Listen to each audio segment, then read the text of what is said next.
We are in the Philippines. Family, zombies, collision. Are they going to survive? Let's find out.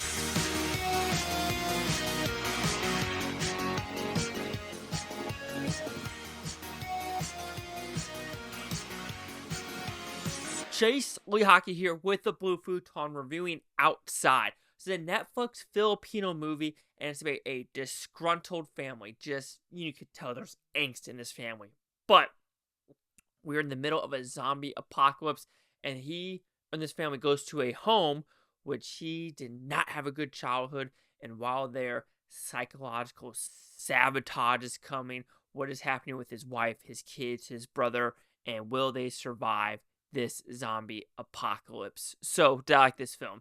Honestly, going into this film, I had no idea what I was getting into.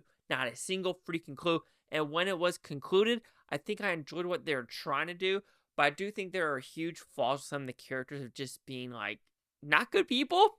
And, excuse me, just had Thanksgiving and my stomach is full.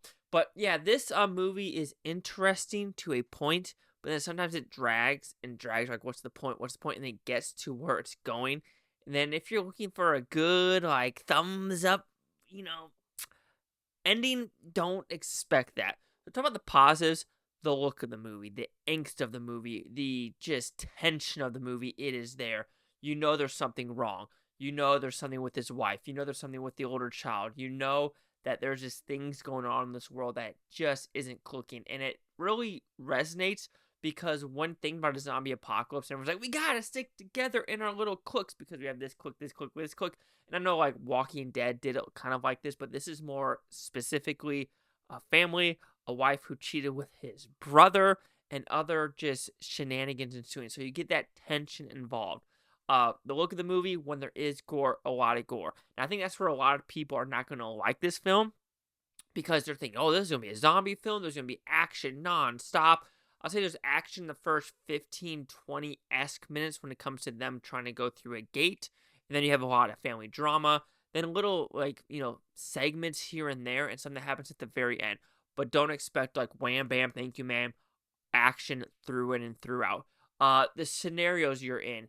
I do like what it happens with who does come to the house, what they're trying to do with his family. Because, like I said, this is mostly a family drama of trying to understand why the wife cheated, and what is happening with this family. Because at a point, and I think that's where the movie also does pretty good, is whose team you're on. Because sometimes you're like, oh, I really believe the wife in this one. It's like, oh, but the husband's right here. Oh, but then the wife and the husband, the wife and the husband. So you're always conflicting between these characters of, like, whose side should you be on? Because, yes, at a point, you're on the dad's side because the wife literally had sex with his brother.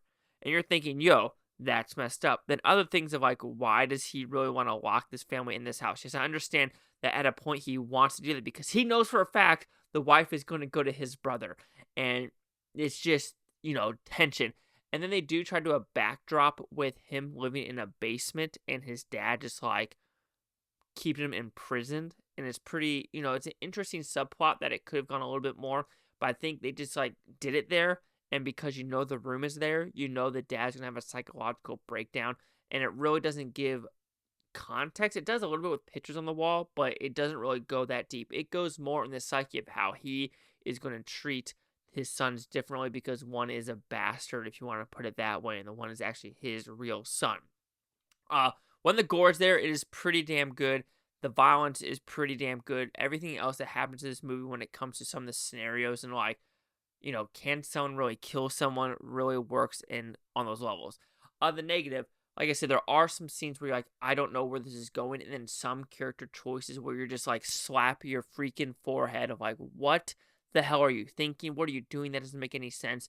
And I understand at a point that it's not supposed to make sense because no one is good in this movie and no one has the right answers. But at a point, if someone's having a psychological breakdown, it is time just to get the F out. And if you know that, oh, maybe I shouldn't do this now, it's time to make a fucking choice. And there's too much of the, we don't know what direction we're going, and we're going to do this for 2 hours and 20 minutes. And you're thinking, let's find a path, and let's just go. And yes, I understand that, there is that just psychological breakdown, but at a point, it's like, this never happened, but now I'm at this house, and now this house is literally breaking me. So little things like that. And the ending. The ambiguity could kind of hinder people because someone did die. A second person, oh, and something happened with the arm. That's what I'm going to say is like, oh, we're going there with the arm. And we went there. And it was like, oh, shenanigans is ensuing. But then, of course, like I said, it's the ambiguity of where the van is going to go. Is it going to go to the mountains? Is it going to go north? Is it going to pick up some people? Or is it going to go this way? And you don't really know. I think it is going to go to a house. That's all I'm going to say. But then at a point, it's like when something did occur and what he looked like, I wonder if someone else's psyche was more of, they all did. They all freaking did. And so there's other elements like that where you're just like, huh. You think about that, but you're like, sometimes I want closure. But this is a movie that you kind of know you're not going to get closure just because there is no happiness in the movie. And that is also another turnoff for some. There is no true happiness in this film. Yeah, they might show some like nice Christmas scenes and things like that, but the underlying just mood is grim. So overall, outside, I think I might be on the outside of actually liking this. I have seen most YouTubers / reviewers give it more negative because I'm thinking they were expecting something more. But I think having a different looking zombie film really ups the ante and thinking, you know what? Why don't we look at what a family, and just a shitty family is going through a really shitty time.